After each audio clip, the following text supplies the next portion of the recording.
हम इस सवेरे साथ मिलकर डर के सवाल पर चर्चा करेंगे, भय के प्रश्न पर बात करेंगे। और जैसे कि यह महत्वपूर्ण विषय है, तो हमें कई सुबह इस समस्या को लेकर हमें बात करनी होगी।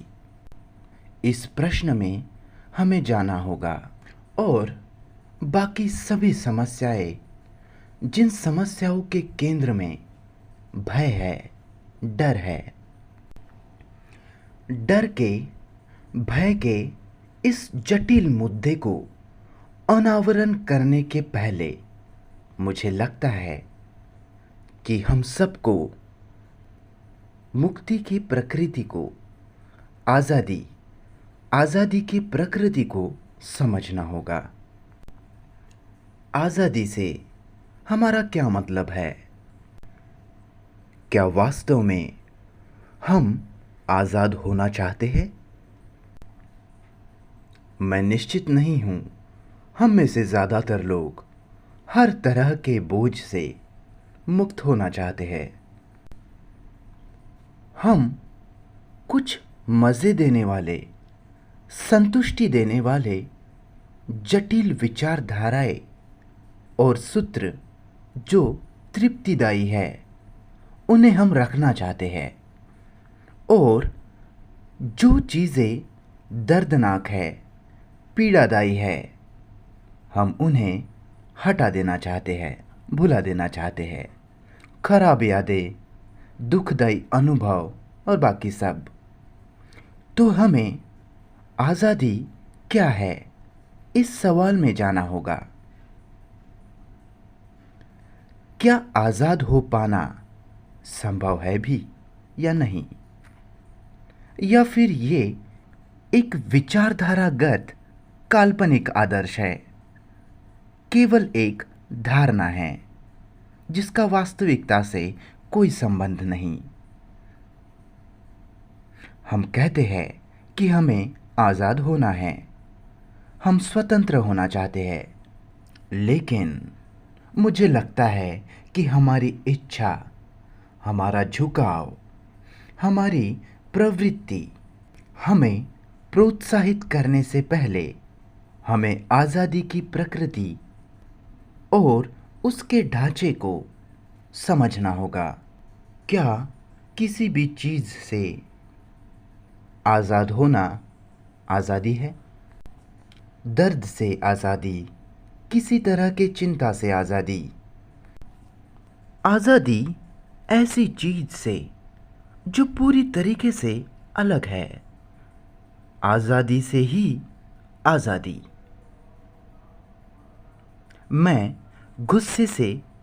व्यक्ति गुस्से से आज़ाद हो सकता है, जलन से।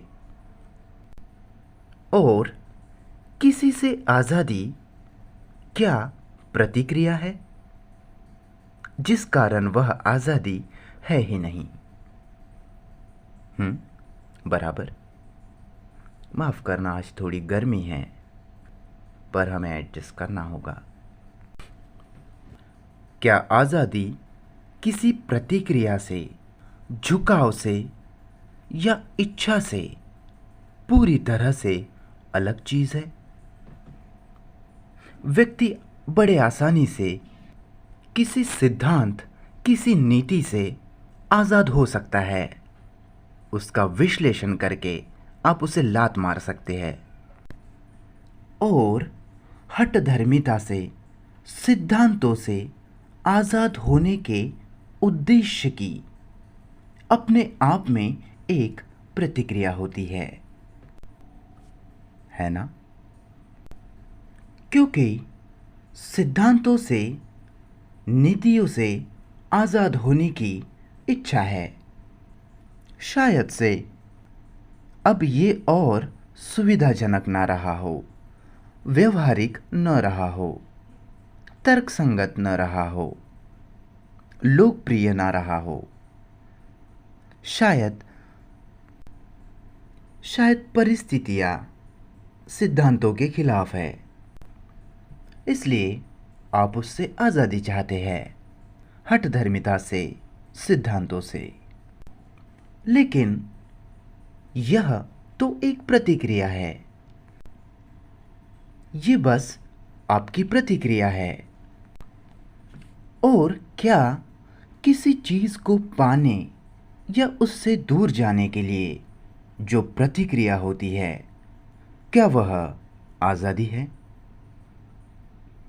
या फिर आज़ादी प्रतिक्रिया से पूरी तरह अलग है,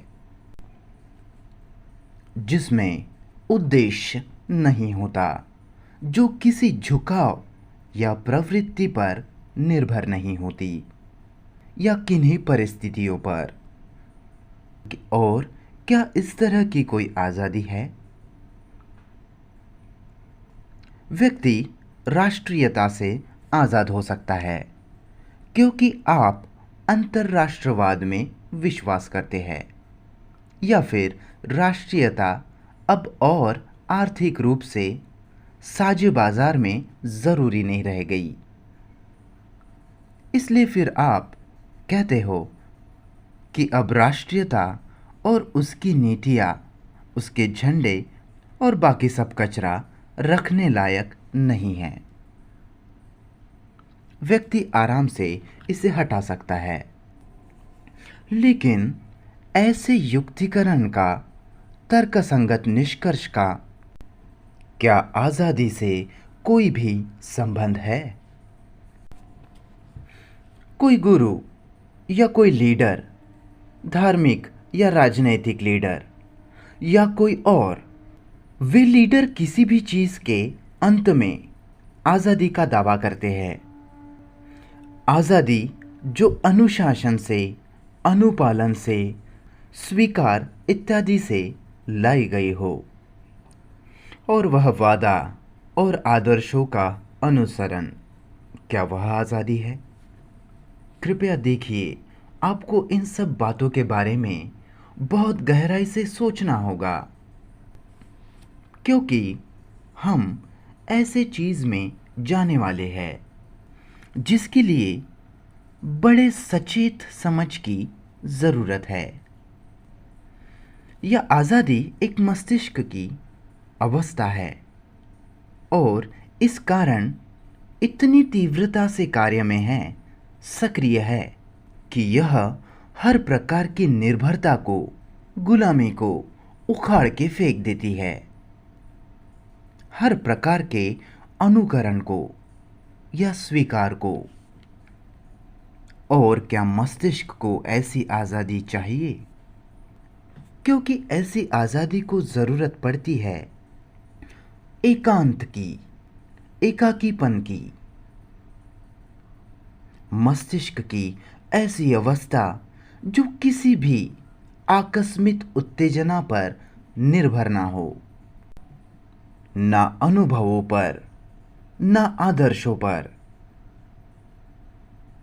इस तरह की आज़ादी का साफ तौर पर मतलब है एकांत, एकाकीपन। और मस्तिष्क जो ऐसे संस्कृति में पला बड़ा हो और उस संस्कृति पर निर्भर हो, उसकी इच्छाओं, उसके झुकाव, प्रवृत्तियों पर, क्या ऐसा मस्तिष्क कभी वह आज़ादी खोज पाएगा जिसमें पूरी तरह से एकांत है, एकाकीपन है? और इसलिए केवल ऐसा एकाकीपन ही, एकांत ही किसी दूसरे के साथ संबंध बनाने में सक्षम है, जिसमें कोई भ्रम नहीं, परिकल्पना नहीं, निर्भरता नहीं, किसी पे हावी होना नहीं। कृपा करके आपको इसे समझना होगा। यह कोई शाब्दिक निष्कर्ष नहीं है जिसका आप स्वीकार या अस्वीकार करें। क्या हम में से हर व्यक्ति की यह मांग है और ऐसी आज़ादी का हमें आग्रह है जिसमें कोई नेतृत्व नहीं, कोई लीडरशिप नहीं, कोई अधिकारी नहीं, परंपरा नहीं, नहीं तो यह कोई आज़ादी नहीं।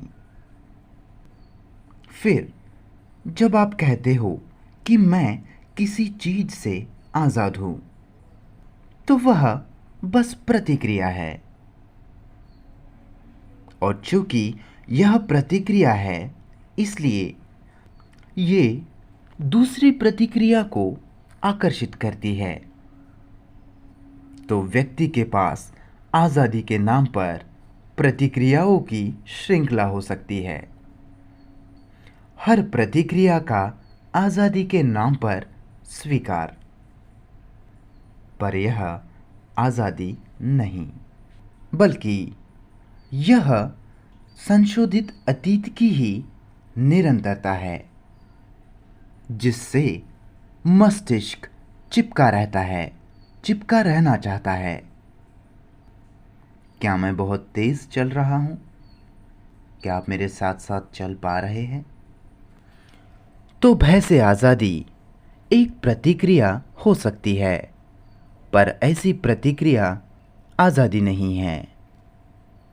मैं मेरे पत्नी के डर से आज़ाद हो सकता हूं, पर उस खास तरह के डर से आज़ादी, उस आज़ादी पर मैं शासन नहीं चाहता, अधिकार नहीं चाहता। इसलिए फिर मैं शासन से आज़ाद होना चाहता हूं, जिसमें बड़बड़ाने वाला, चिड़चिड़ापन इत्यादि और बाकी सब है। इसलिए आज़ादी की मांग एक प्रतिक्रिया है, जो एक नए शासन को, नए अनुपालन को जन्म देगा। जैसे बिगनिक्स या हिप्पीज इत्यादि है। उनकी प्रतिक्रिया या समाज के विरोध में विद्रोह, जो खुद में अच्छा है, पर यह प्रतिक्रिया है जो हिप्पीज की अनुरूपता तैयार करने वाली है। इस कारण यह आज़ादी है ही नहीं। तो यह बहुत महत्वपूर्ण है कि जब हम भय के प्रश्न पर बात कर रहे हैं, तो हमें ज़रूरत है आज़ादी की प्रकृति को समझने की, या आज़ादी के ढांचे को समझना, देखना। जब हम आज़ादी की बात करें, तो हम संपूर्ण आज़ादी की बात नहीं कर रहे, बल्कि कोई असुविधा या कोई परेशानी, अप्रिय, अवांछनीय से आज़ादी। हम आनंद से आज़ाद नहीं होना चाहते। हम आनंद से, खुशी से, मज़े से आज़ादी नहीं चाहते। लेकिन दर्द आनंद की ही परछाई है। इन दोनों को अलग नहीं किया जा सकता। ये एक ही सिक्के के दो पहलू है। तो आज़ादी में अंतर्निहित है ऐसी आज़ादी जो अपने आप में संपूर्ण हो, जो प्रतिक्रिया नहीं है, जो किसी विचारधारा का निष्कर्ष नहीं है। ऐसी आज़ादी के लिए ज़रूरत है पूर्ण एकाकीपन की, आंतरिक, भीतरी मस्तिष्क की ऐसी अवस्था जो किसी भी प्रकार की उत्तेजना पर निर्भर ना हो, या किसी भी प्रकार के ज्ञान पर।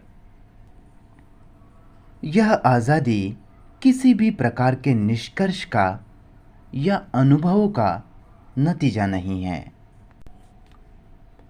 और इसलिए आज़ादी को समझने के साथ साथ हमें यह भी समझता है कि एकाकीपन में क्या निहित है। क्योंकि हम में से ज़्यादातर लोग भीतर से कभी अकेले नहीं होते।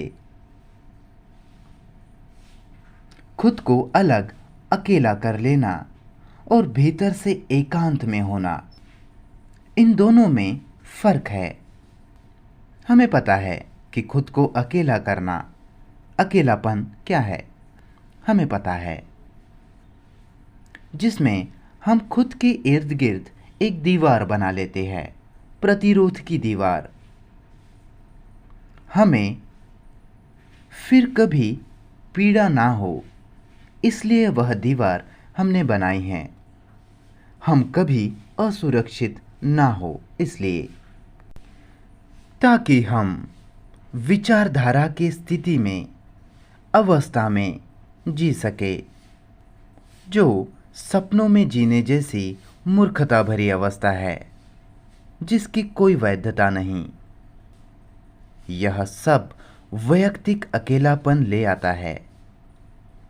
हमारे रोज़मर्रा के जीवन की प्रक्रिया, ऑफिस में, घर में, सेक्स में, संबंधों में, हर गतिविधि में वैयक्तिक अकेलेपन की प्रक्रिया जारी है। इस अकेलेपन का एकाकीपन से, एकांत से कोई भी लेना देना नहीं।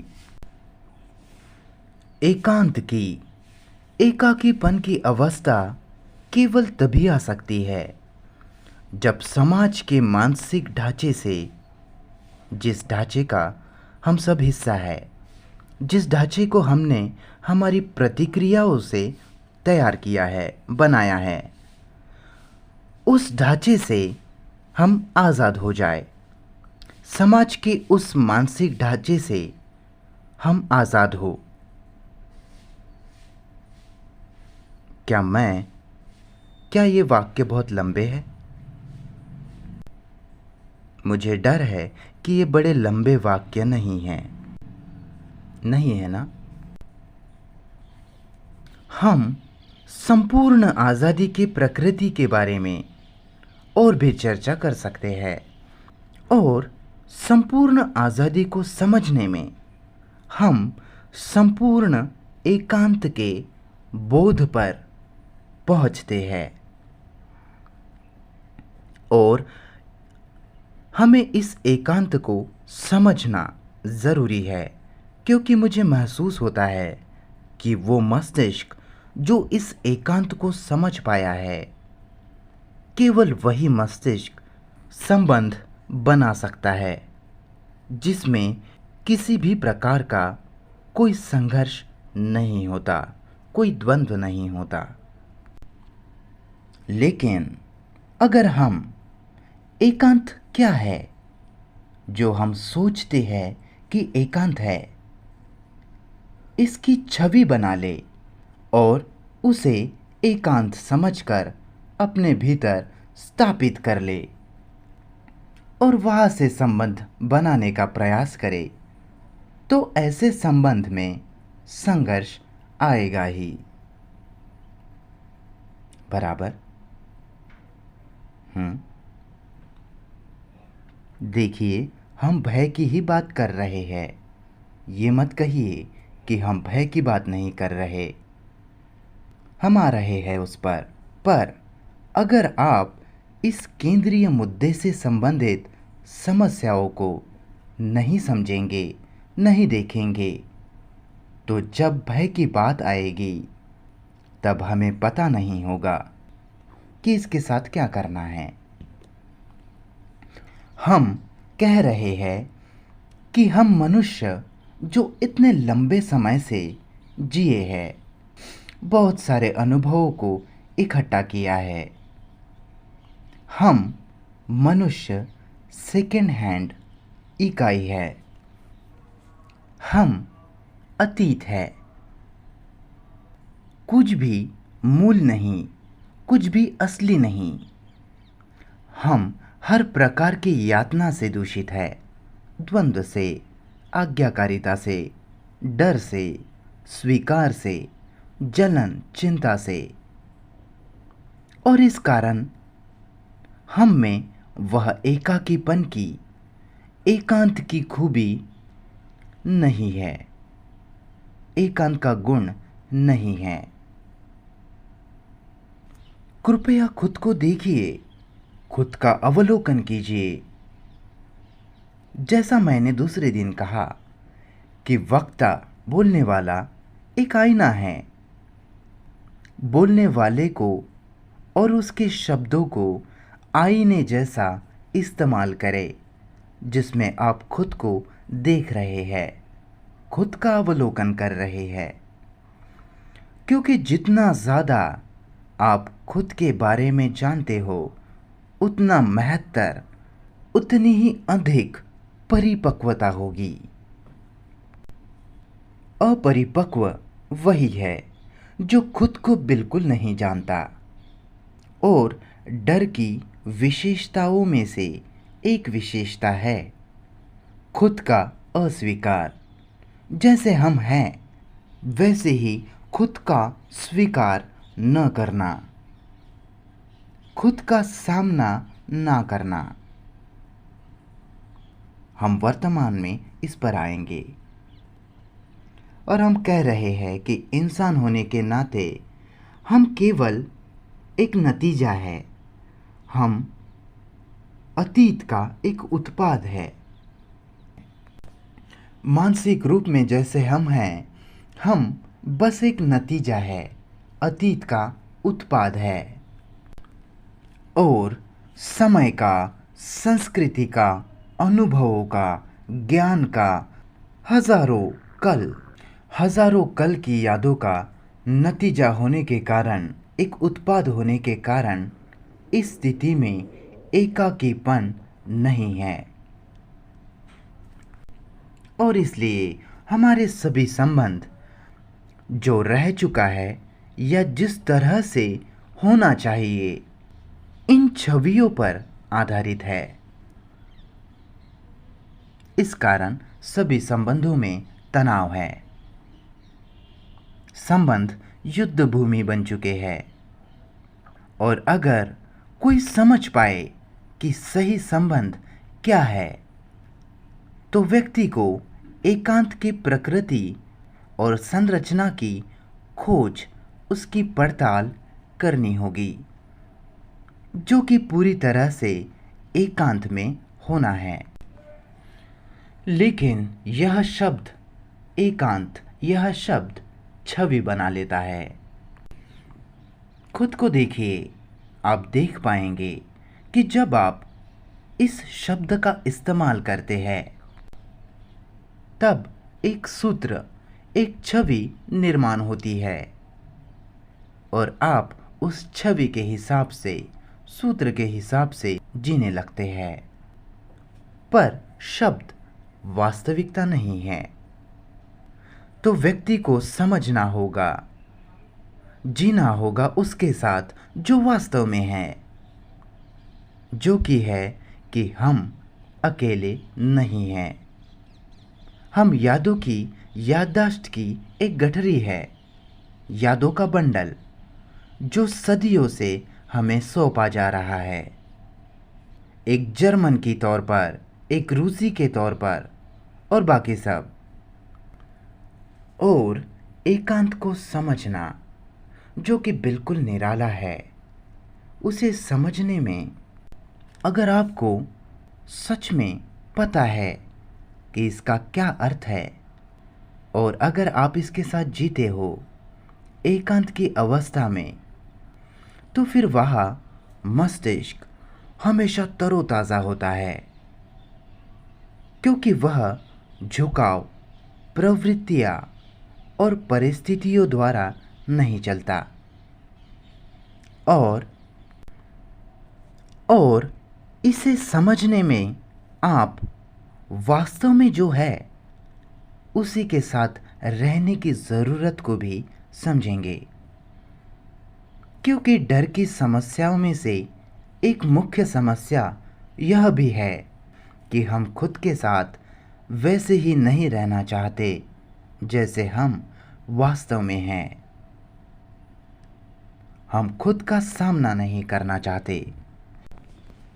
कृपया इस सवेरे खुद को वैसे ही देखिए जैसे आप वास्तव में हैं, ना कि जैसे आप सोचते हो कि आपको होना चाहिए या जैसे आप पहले रह चुके हैं। और क्या आप खुद को बिना झूठी नम्रता के, बिना किसी भय के देख सकते हो?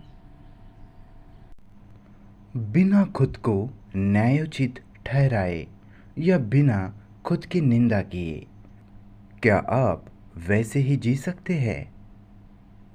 खुद के साथ क्या आप वैसे ही रह सकते हैं? जैसे वास्तव में आप है। क्या आप जानते हैं कि जो वास्तव में है उसके साथ कैसे जिया जाता है?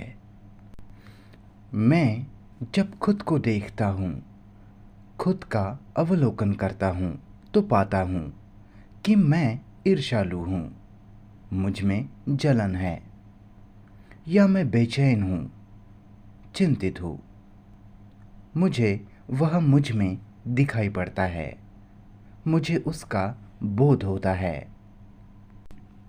अब मुझे इसके साथ जीना होगा, क्योंकि जब मैं इसके साथ जीता हूँ तब मैं इसे समझना शुरू करता हूँ। लेकिन इसके साथ रह पाना, इसके साथ जी पाना बड़ा कठिन है, मुश्किल है। ऐसा नहीं कि ये एक रहस्य है या अप्रकट है, जो कि है जलन, ईर्ष्या के साथ। जब मैं जीता हूँ तो मैं देखता हूँ कि जिस क्षण, जिस पल में मुझे इसके साथ जीने की आदत पड़ रही है, तो इसका मतलब है इसके साथ मैं नहीं जी रहा हूँ।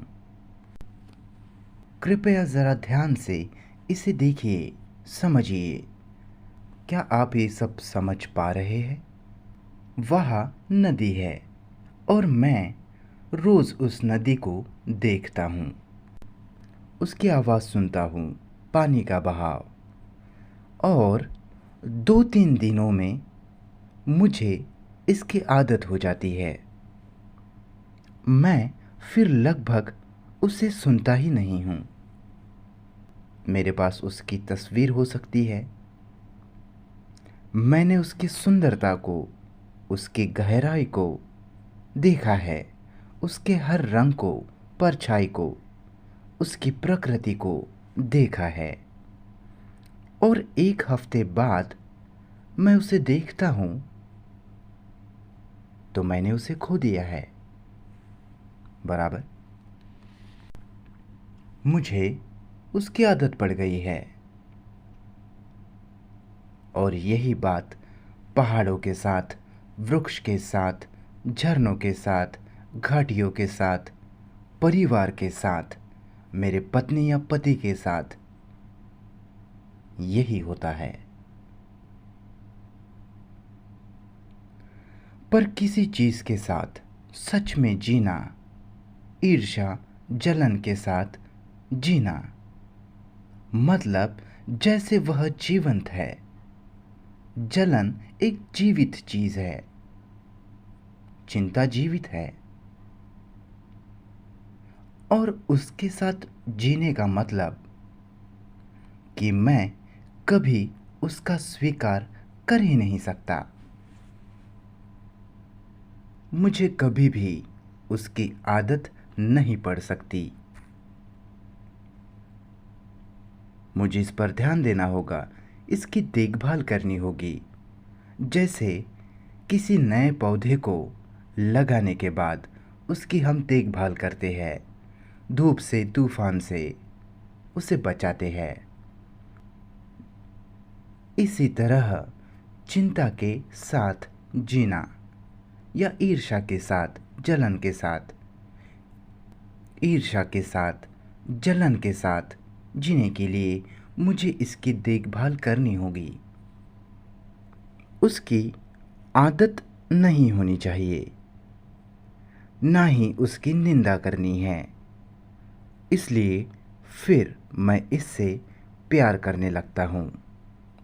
क्या आप समझ पा रहे हो?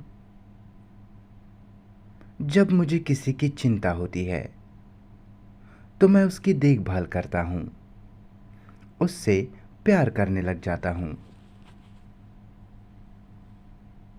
ऐसा नहीं कि ईर्ष्यालु रहने से या चिंतित रहने से मुझे प्यार है, जैसे कि हम में से ज़्यादातर लोगों को है। इसके बजाय मैं सजग हूँ, सावधान हूँ। यह ऐसा ही है जैसे आप एक कमरे में किसी सांप के साथ मौजूद हो। धीरे धीरे मैं उससे अपने तत्काल संबंध को देखता हूँ और इस कारण से फिर वह कोई द्वंद्व नहीं, कोई संघर्ष नहीं। बराबर।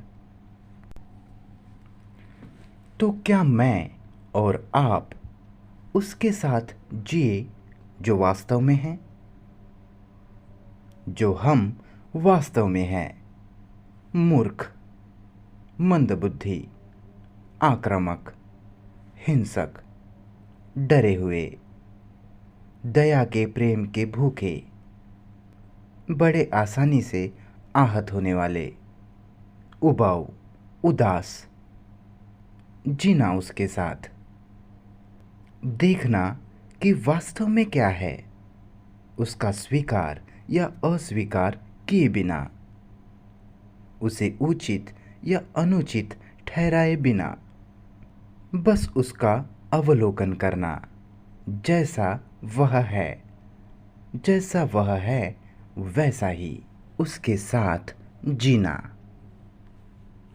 फिर आप पाओगे डर के कारणों में से एक मुख्य कारण यह भी है कि हम उसके साथ नहीं जीना चाहते जो वास्तव में हम हैं, खिन्न या उदास हुए बिना। तो पहले हमने आज़ादी की बात की, फिर एकांत की, एकाकीपन की, फिर जो हम वास्तव में हैं उसके प्रति जागरूक होना, केवल दिए हुए क्षण में नहीं, पर हम कौन हैं और उसका अतीत से क्या संबंध है और भविष्य की तरफ उसकी क्या गति है, इसके बारे में जागरूक होना और इसके साथ जीना बिना उसकी आदत के। कभी उसकी आदत ना लगे, कभी उसका स्वीकार मत करना। तो अगर हम इसे समझते हैं, बौद्धिक रूप से नहीं पर वास्तव में, सच में आप इसे अपने भीतर कर रहे हो, फिर हम आगे का सवाल पूछ सकते हैं, क्या यह आज़ादी, यह एकाकीपन तत्क्षण, तत्काल जो है उसके संपर्क में आता है? जहाँ से फिर हम पूछ सकते हैं कि यह एकाकीपन, यह आज़ादी क्या समय के द्वारा पाई जा सकती है? क्या आपको समझ आ रहा है? क्या आज़ादी को समय से हासिल किया जा सकता है? क्या आज़ादी समय से पाई जा सकती है? क्या आज़ाद होने के लिए, मुक्त होने के लिए समय लगता है? क्या समय की ज़रूरत पड़ती है? क्या यह एक धीमी प्रक्रिया से होगा? आपको मेरा सवाल समझ आ रहा है? मैं आज़ाद नहीं हूँ क्योंकि मैं ईर्ष्यालु हूँ, भयभीत हूँ, मैं मौत से डरता हूँ, मेरे पड़ोसी से डरता हूँ, मेरी नौकरी ना चली जाए, मैं डरता हूँ, मेरा पति या मेरी पत्नी मेरे खिलाफ ना चली जाए। वो सारी बातें जिनकी व्यक्ति ने अपने जीवन में रचना की है, जिन्हें व्यक्ति ने अपने जीवन में निर्मित किया है। मुझे कोई डर नहीं, मैं एक एक चीज़ को हटा दूंगा, बाजू कर दूंगा, सारी बातों को बाहर कर दूंगा, लेकिन वह आज़ादी नहीं है। क्या आज़ादी को समय के द्वारा समझा जा सकता है? क्या समय के साथ वह आज़ादी, वह समझ आएगी? जाहिर तौर पर नहीं, क्योंकि जैसे ही आप समय को ले आते हो, वह धीमी प्रक्रिया है जहां आप खुद को गुलाम बना रहे हो। फिर वह और बढ़ते ही जाता है ना? देखिए, अगर मैं हिंसा से धीरे धीरे मुक्त होना चाहता हूँ, समय से आज़ाद होना चाहता हूँ, तो अहिंसा के ज़रिए वह मूर्खता भरी विचारधारागत चीज़ अहिंसा, जिसे हम अहिंसा कहते हैं, मैं अहिंसा का समय के साथ अभ्यास करूँगा। पर अहिंसा के धीरे धीरे समय के साथ वाले अभ्यास के ज़रिए मैं हर समय हिंसा के ही बीच बोता जा रहा हूँ। तो मैं खुद के बारे में मूलभूत सवाल पूछ रहा हूँ और आप आपके बारे में पूछ रहे हैं कि क्या वह आज़ादी समय के साथ पाई जा सकती है? यह गलत शब्द है। क्या वह समय के साथ अस्तित्व में आ सकती है? तो अगला सवाल है कि क्या कोई उस आज़ादी के बारे में, उस आज़ादी को लेकर जागरूक हो सकता है? समझ रहे हो आप? अगर आप कहते हो कि मैं आज़ाद हूँ, तो आप आज़ाद नहीं हैं। जिस आज़ादी की हम बात कर रहे हैं, वह कोई ऐसी चीज़ नहीं कि लगातार जागृत प्रयास से पाई जा सके, हासिल की जा सके। इसलिए वह चेतना के क्षेत्र के बाहर है, परे है। तो यह समय का मुद्दा है ही नहीं। समय चेतना है, समय दुख है, समय विचार का भय है। और जब आप कहते हो कि उस संपूर्ण आज़ादी को मैंने पा लिया है, और अगर आप ईमानदार है, सच में खुद में ईमानदार है, तो आप खुद को वही पाएंगे जहां आप थे। ये ऐसा ही है जैसे कोई इंसान कहता है कि मैं खुश हूँ, मैं आनंदित हूँ। जिस पल में, जिस क्षण में, जैसे ही वह कहता है कि मैं खुश हूँ, वैसे ही उसकी खुशी, उसका आनंद चला गया है। वह बस उसकी याद में है। और जैसे कि वह आज़ादी समय की नहीं है, इसलिए मस्तिष्क को बिना समय की सीमा में रहकर जीवन को देखना सीखना होगा, जो कि एक विशाल गति है। सर, इसमें जाइए आप देखेंगे कि व्यक्ति इसे कर सकता है। तो जब यह बहुत साफ साफ होता है, वैचारिक रूप से नहीं, आपने व्याख्या को स्वीकार कर लिया है इसलिए नहीं।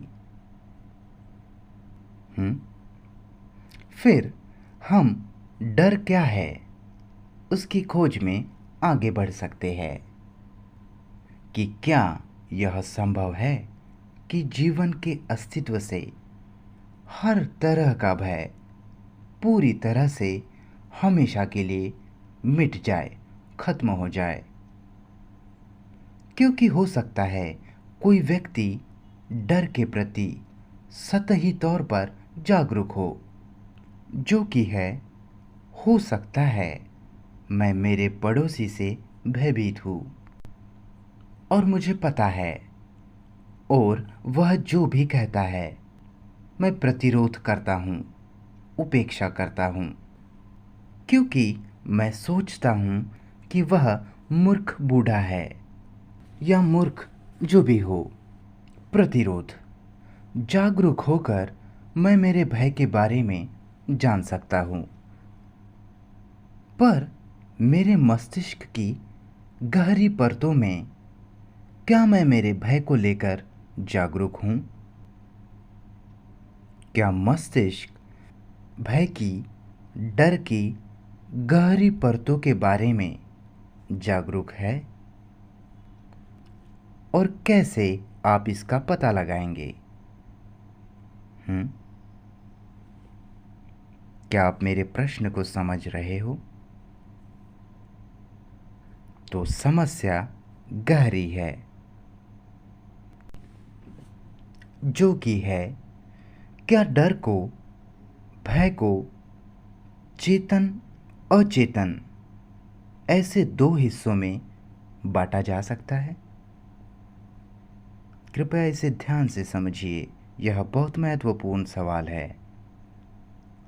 विशेषज्ञों ने, मनोविज्ञानियों ने, विश्लेषकों ने चीज़ों को विभाजित कर दिया है, टुकड़ों टुकड़ों में बांट दिया है। भय की गहरी परतें और भय की सतही परतें। आप इसे कैसे समझते हो, यह बहुत मायने रखता है। ये नहीं कि मनोवैज्ञानिक क्या कहता है या बोलने वाला क्या कहता है। अगर आप मनोवैज्ञानिक का अनुसरण करते हो तो फिर आप उसी के सिद्धांत, उसी के ज्ञान, उसी की नीति को समझ रहे हो, पर आप खुद को नहीं समझ रहे हो। आप अपने आप को फ्रॉइड के हिसाब से नहीं समझ सकते, या यंग के हिसाब से, या बोलने वाले के हिसाब से। आप खुद को नहीं समझ सकते।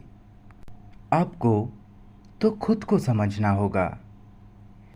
इसलिए उन सब लोगों का कोई मूल्य नहीं, कोई महत्व नहीं। तो हम पूछ रहे हैं, क्या भय को चेतन अचेतन में विभाजित किया जा सकता है?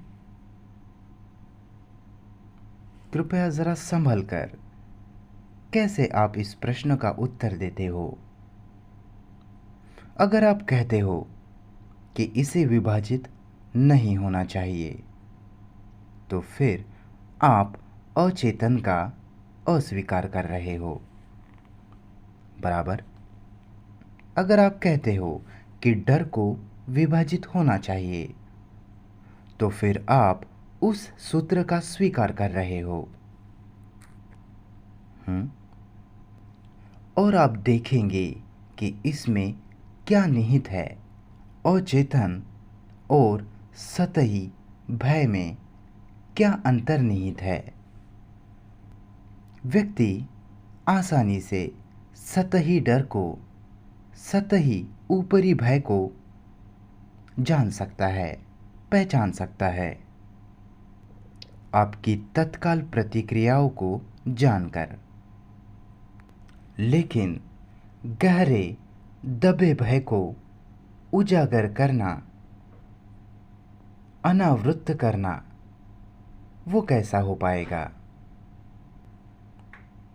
क्या सपनों के द्वारा, या संकेतों के माध्यम से, आभास द्वारा? पर इन सब में समय शामिल है ना? पता नहीं कि आपको ये सब समझ आ रहा है या नहीं, या फिर वह केवल भय है जो खुद को अलग अलग तरीकों से परिवर्तित करता है, कन्वर्ट करता है।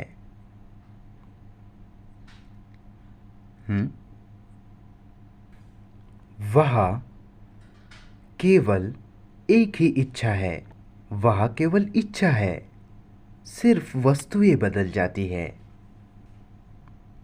पर इच्छा हमेशा एकाकार इच्छा है। पता नहीं कि आप इसे मिल पा रहे हो या नहीं। तो इसी तरह शायद कृपया किसी भी चीज़ का स्वीकार ना करें। शायद इसी तरह से वह भय है, डर है, जो खुद को जो अलग अलग रास्तों में, अलग अलग तरीकों में परिवर्तित होता है। मैं उससे, मैं उससे, मैं इससे, उससे भयभीत हूँ। तो जब मुझे इसका बोध हो जाता है कि भय को विभाजित नहीं किया जा सकता, देखिए, यह कोई तार्किक निष्कर्ष नहीं है कि आप इस पर विश्वास कर ले, पर जब आप देखते हो कि भय को विभाजित नहीं किया जा सकता और यह खोज अद्भुत है, फिर आप देखेंगे कि अचेतन की पूरी समस्या आपने जड़ से ही मिटा दी। यह बहुत गंभीर मामला है, क्योंकि जब आप देखते हो कि भय अभाज्य है, ऐसा नहीं कि मैं मरने से डरता हूँ, मैं पत्नी से डरता हूँ, नौकरी को खोने से डरता हूँ, कामयाबी ना मिलने से डरता हूँ, खाली रहने से डरता हूँ, पर यह गतिविधि है जो खुद को अलग अलग तरीके से प्रस्तुत करती है। मेरा मस्तिष्क टुकड़ों टुकड़ों में, हिस्सों हिस्सों में सोचता है। मेरा बच्चा, मेरी पत्नी, मेरी नौकरी, मेरा देश, मेरा भगवान। आप जानते ही है कि यह कैसा काम करता है, टुकड़ों टुकड़ों में। और ऐसा विभाजित मस्तिष्क भय के संपूर्ण चित्र का अवलोकन करता है, देखता है। क्या वो देख सकता है? मैंने विभाजित जीवन जिया है और विचार हमेशा भागों में, टुकड़ों टुकड़ों में ही चलता है। और उस संपूर्ण भय को मैं विचार की खंडयुक्त प्रक्रिया, खंडित प्रक्रिया द्वारा ही देख सकता हूँ। क्या मैं इसे साफ कर पा रहा हूँ? हाँ, मुझे खुशी है। तो कैसे मैं उस भय को, उस डर को बिना विभाजित, बिना खंडित विचार प्रक्रिया के देखूं? हमारा सोचना यांत्रिक है, मशीनी है, जो विभाजित है, टुकड़ों टुकड़ों में देखता है। वो सब कुछ विभाजित करता है, हिस्सों में तोड़ देता है। मैं तुमसे प्यार करता हूँ, मैं तुमसे नफरत करता हूँ।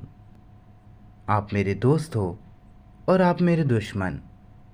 मेरी सोच, मेरी इच्छा, मेरी नौकरी, मेरी जगह, मेरी प्रतिष्ठा, मेरा देश, मेरा धर्म, आपका धर्म, और मेरा भगवान और आपका भगवान, जो कि विभाजित विचार का ही काम है। विचार हमेशा पुराना होता है, कभी नया नहीं होता, इसलिए आज़ाद नहीं हो सकता। विचार कभी आज़ाद नहीं हो सकता, क्योंकि वह याददाश्त की ही प्रतिक्रिया है। याददाश्त पुरानी होती है और यह विचार संपूर्ण भय को देखने की कोशिश करता है, और जब यह देखता है तो उसे टुकड़ों टुकड़ों में बांट देता है। तो मैं केवल तभी, मस्तिष्क केवल तभी देख पाता है जब वह विचार की गतिविधि नहीं होती। हम कल जारी रखेंगे, कल नहीं, परसों, क्योंकि इसमें बहुत कुछ है जिसमें आपको जाना ज़रूरी है।